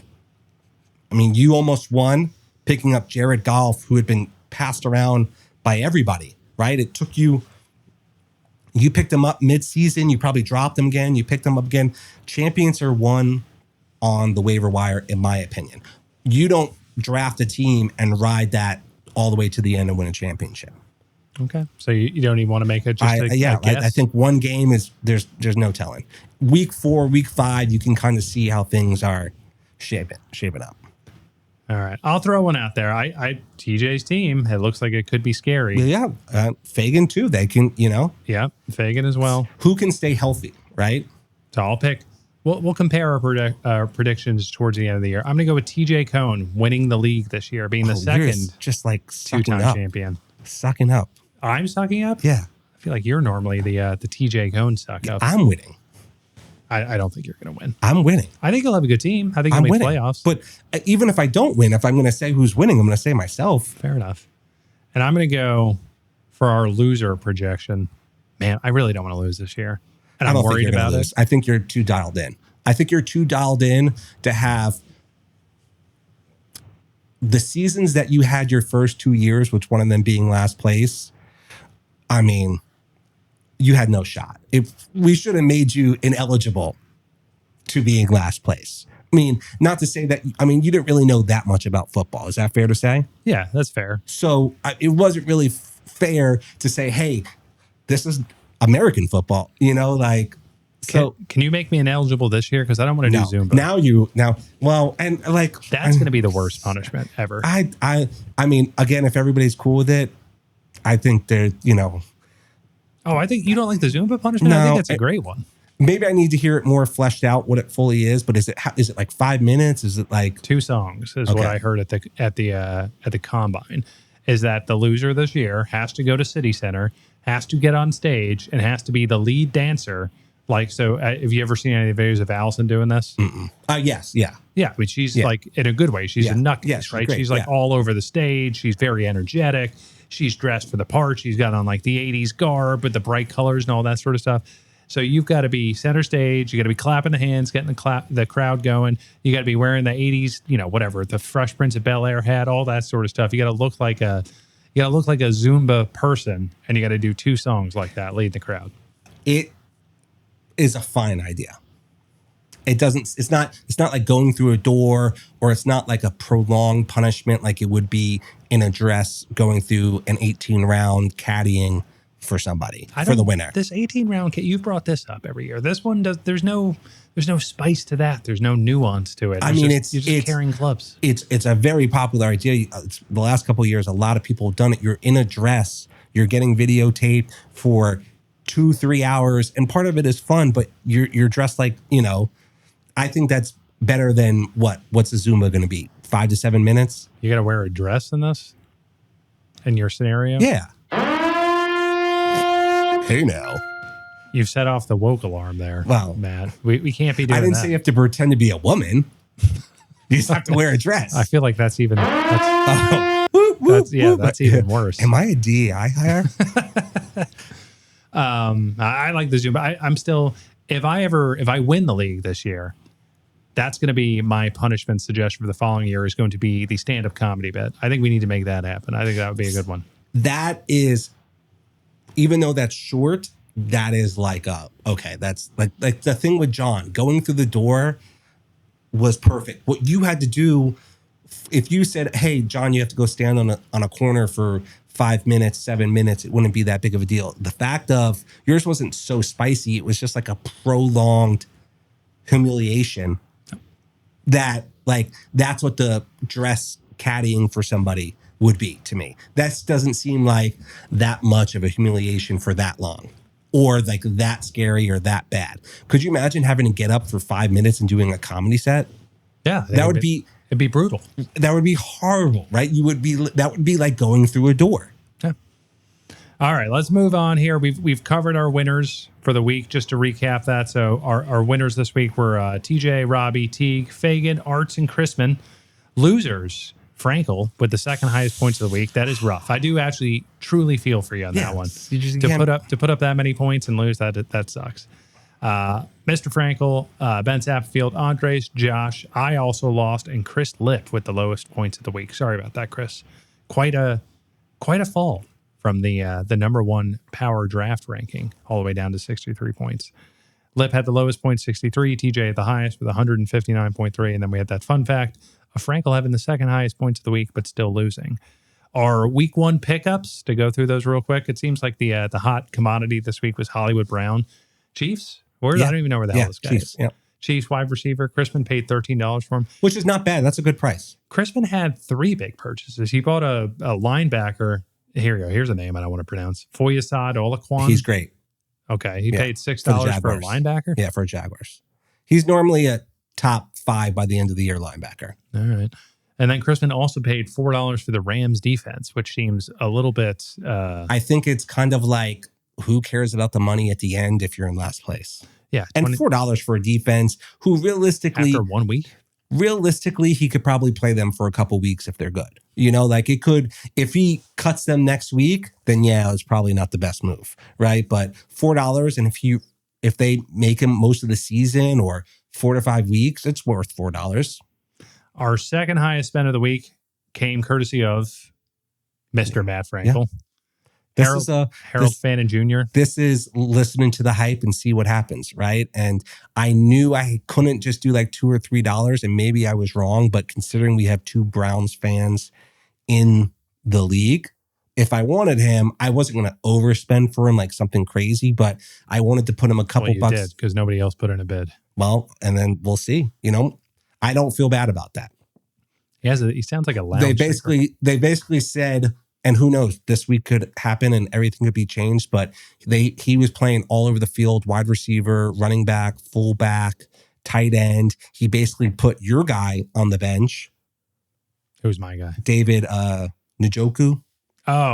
He supplanted him, where he basically played like 80% of the tight end slaps, so he had a good game. We'll see what, tight end is the bane of my existence. So I've also had that luck in the past of picking up somebody like a Jimmy Graham off the waiver wire week 1 and riding him to a championship. So if I lose out on $7 and he's a bust, if not, I've solved my problem for hopefully the year. Well, you put in a lot of bids this week, Matt. You like I said, you were responsible for 45% of the offers on the waiver wire. So what I'm doing is I'm taking like however many players I'm okay with losing, and I'm setting up like 4 or 5 scenarios where I would pick up a different player at different wagers, some at no wagers, so that no matter what, I leave with somebody. Do you, and I get it, I understand that strategy. Are you doing this sort of in-depth planning, waiver wire pickup planning for each of the 4 leagues that you're in? No. Okay. This is the only one that's the fab. So it's not as much like, right, it's just... In my other leagues, it's whatever the priority is, right? So I'll put in a bunch, but it doesn't take as long because I don't have to mess around with the wager.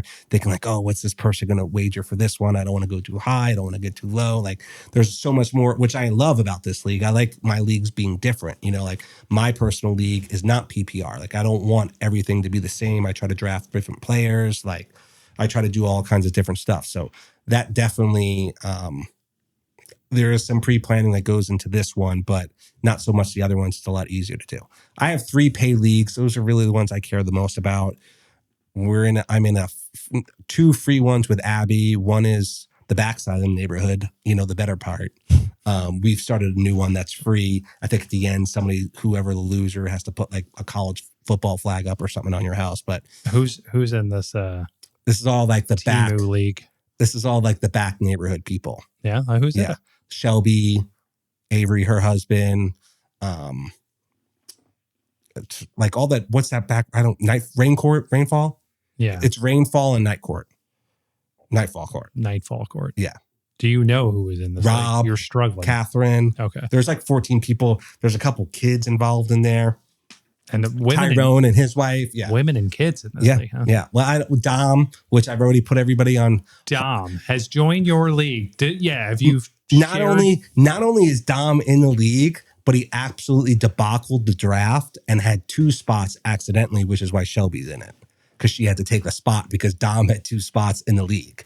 That little... Yeah. There's no money. There's the punishment is whatever. He's not going to run and hide from that one. And then we're in another league, which is funny. It used to be a pay league, and Abby was in the league before I was.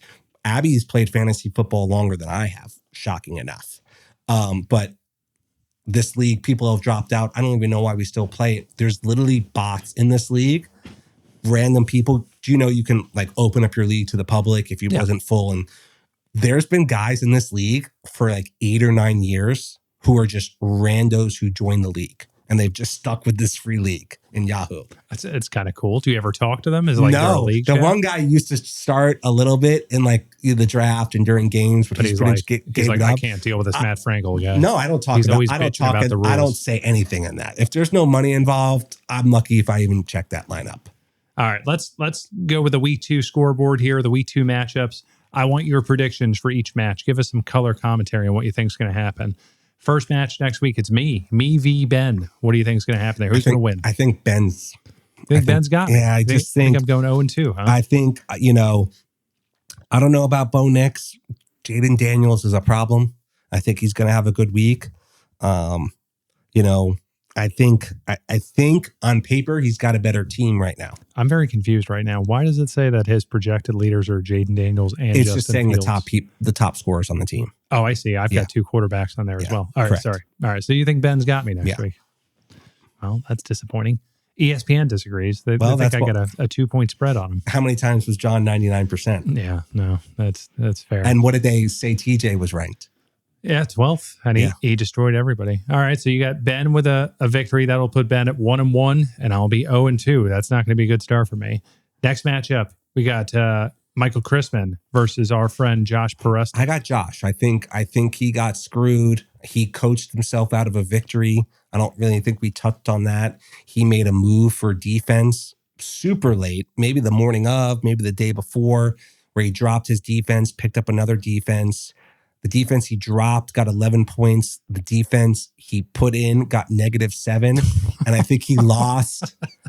That sucks. He lost around by that margin. So like really it was the difference, or the difference of 11 and the negative. Right. That's an 18-point swing. Right. Yeah. Yeah. So he coached himself out of a victory. He probably had the better team that day if he would have just left it alone. Does Christian McCaffrey play week 2? Yeah, but we're talking Mac Jones as a starter. Yeah. So who knows what that looks like? Kittle's out. That's another huge injury. IRL for 4 weeks. So now you're looking at the backup, your best receiving tight end. Juwan Jennings is banged up. Who knows if he's playing? So what do you think the defense is doing? There's going to be 6 guys on McCaffrey. Yeah. All right. So we got Josh. Josh would move to 1-1, and Chrisman go to 1-1 with the loss there. Next matchup is Tim Arch versus Chris Lipp. I think Burrow has a bounce back game. I think Chase has a bounce back game. I think the whole Bengals team has and I need it in multiple leagues, but I just don't think they have 2 bad games in a row. And Puka, Stafford, that connection, I don't think it's as good as it was a couple years ago, especially now you have Davante Adams, which people your favorite player, they just lock on to him. And so I think that's a big downgrade for him. James Conner, yes, he scored a touchdown, but the backup running back is now 50-50 with him. So now you're looking at a, touchdown dependent running back. I think Chris has this one. All right. So Chris gets a win. He goes to 1-1. Tim loses. He goes to 1-1 as well. Next matchup. Oh, this is a big one. This will be watched closely in the chat. Yeah. Super Lamario, Robbie Johnston versus the Frankel fuckery, Matt Frankel. I think I know who you're going to pick. Well, actually, I'm going to pick myself. Yeah. I thought you might. We'll even click into your matchup on this one here. It's close. He's projected to win. It's definitely, I'm going to need to have an all-time day. I barely beat him last week by less than half of a point. So we both had very good first weeks. You're talking about your points for. Yeah. We both had he had 139 point something and I had 141. So, I can't hang my hat on, yes, I would have beat him, but it would have been close. And he's projected to win. I'm not going to get cocky. He normally beats me. I think somehow I still managed to play him in the first couple games, even though they shuffled the schedule. So we'll see, Picking yourself, though. I mean, I have to pick myself. Calling your own number. And I would never pick that actually guy. So you both moved to 1-1 if that prediction turns out to be true. Brian Fagan is against Jonathan Teague next week. Two high-scoring teams or decently scoring teams. What do you think happens there? I think Jonathan's going to have the testicular fortitude to play Michael Penis. Does he have Penix on his bench? Yes. Yeah, he does have him. There he is. I think he's going to have the guts to roll with the hot hand. Even though Herbert looked great, playing Herbert's not I just think you got the hometown quarterback on your team. He had a very good week. John's morale should be high. He should go for it. That's one of those situations, though, where if you bench Herbert after the week he had, and then you put in Penix, who also had a good week. I think they had the same amount of points. Is it Penix or Penix? It's Penix, I think. Penix. I just like to say as close to penis as possible. I don't know. You talk about coaching yourself out of a victory. I think that's the risk you run by switching out Justin Herbert. But all right, so are you picking Teague over Brian Fagan? Yeah, I think I'm picking an upset. I think JT is going to be a problem for a while. The problem with him is he coaches himself out. He makes a trade that maybe he doesn't need to make. He gets injuries. He seems to always get injuries on his teams, big injuries. So I think he's going to be a problem for a while. Let's see. Maybe he can keep it going. Andres got from worst to first. So Jonathan's gotten close. Interestingly enough, this is the only matchup next week where both teams won the previous week. Yeah, somebody's losing. So it'll be two 1-0 teams competing against each other. Yeah, somebody's going to get their first loss next week. Our final matchup of the week, TJ Cohn, our high-scoring winner of the week, versus Andres Zaya. They finally get their rivalry game. This is normally they play each other first week, but I guess the shuffle has moved it into week 2. I think I also know who you're going to pick here. Can they both lose? What? Actually, I'm picking a tie. Can't happen. Yes, you can. Fuck you, Andres. No, I know it can't happen, but it's not going to happen. I'm picking a tie. Do you actually think it'll be a tie? Yeah. Okay. There's literally nothing worse in fantasy, especially one that has, like percentage or has the fraction points. I don't know. I'm probably not saying that right, but fractional points. Yeah. Fractional points. This is a waste of a prediction, by the way. Well, look at their projected totals: 126 versus 125.6. So how far off am I? Yeah, it could you happen. literally just made a better point for my prediction. They're literally 0.4 projected difference. I'm picking a tie. Frankel burning his prediction with a tie on TJ Cohn versus Andres Zaya. And that's it. That's week 2. Yeah. I'm excited for the games to start tomorrow. This podcast will probably not have aired before the week kicks off, but I will try my very best to get it out Friday night. Who's got Travis Kelce? Robbie does, I believe. Oh, man. I got to play Mr. Taylor Swift. I think he does. Now you got me wondering here. Let me pull back and check. And what about that news, huh? What a bomb to drop right before the football season starts that Taylor and Travis are getting married. They're not going to get married. They are in love, buddy. They will have a kid within 2 years. No. This is going all the way. Confirm. Robbie does have Travis Kelce. I really hate to root against Taylor and her man, but I'm going to have to do it. I know Travis had a decent week last week. Touchdown. I mean, he did hurt his friend. He did hurt his He killed his teammate. And he did have a touchdown. But Travis, to me, looks a little bit on the rundown side, to tell you the truth. I don't think he's going to be the Travis of old. I think he doesn't have a career year, but I think he has a bounce back year. And I'm mad in none of my leagues that I could grab him. All right. So you picked yourself over Robbie, although it will be a close game. Those were some decent predictions. And I could easily lose to Robbie. We will memorialize these in the chat to see your accuracy. Maybe that's what we'll do. We'll have you do the picks every week, and we can test your accuracy. I'd love to do that. All right. Well, closing thoughts, Matt. We're getting in close to 2 hours here. If I'm going to have this up Friday, let's wrap it. Yeah, let's wrap it. Is there anything we missed? Do we want to talk about Philly's Karen, or is it just F that lady? She sucks. I do want to throw out huge watch recommendation from Frankly Frank. If you're into any of the Yellowstone stuff, if you like Yellowstone, the Tyler Sheridan, like all this stuff it's a Tyler Sheridan verse. They're not all in the same universe of shows, but Landman, Billy Bob Thornton. It does actually look like a good show. I've been wanting to watch that. Like inject it into my veins. Like once you start it and get into it, John Hamm, Demi Moore. It's got a hell of a cast. Yeah. I mean, oh God, what's my girl's name from Varsity Blues? Allie Larder. Oh, still got it. I heard Jerry Jones makes a guest. Jerry Jones. Yeah. It is just so interesting, I guess, the world of like the oil business that they just make sure to like, if you've ever watched Yellowstone, by the end of it, you're like, I'm ready to open up a ranch. Like I get all this. This is like, I'm ready to go out to Texas and start, drilling holes and getting into it. And it's all his shows have the same theme where the main character just every single day is just life is jumping the shark and it's something ridiculous happened. And it's like nobody can endure this in back-to-back days. But you that's all his shows. You just have to accept it like in that ridiculousness of it of like no one could survive all this. The best part about this is the show is he's an alcoholic, Billy Bob. And he plays the same guy in everything. Bad Santa, he's that in everything. He's an alcoholic, but he drinks the whole show, every single episode, Michelob Ultras. I will check it out. I've been meaning to check it out. Allie Larder is, as you said, still got it. And you see that she still gets it. That's good to know. Yeah. All right, let's wrap it for the week, sir. I may have to draft you again next week because I don't know if Andres has moved at this point. I haven't heard from him. Does he still live in the neighborhood? I'm not sure, but if he no longer lives in the neighborhood, he is Fuck you, Andres. Getting kicked out of the league next year. So, Andres, send us a little I'm safe message on Facebook so we know that you're okay.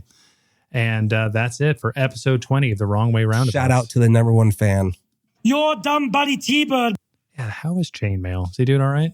He's doing good. He's just bought a wrestling ring, which is actually smart. He made a good investment.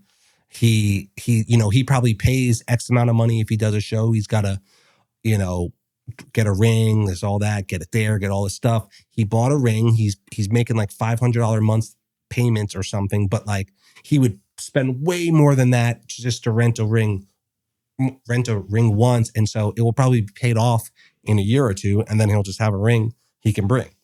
All right. Congratulations on your sound financial investment, Chainmail. I'm sure it'll pay off. And we miss you. Hopefully we'll talk to you soon. Shut up. Signing off. Mr. Frankel, Appreciate thank it. you for joining having us. me. And we may see you next week. Yes. Later.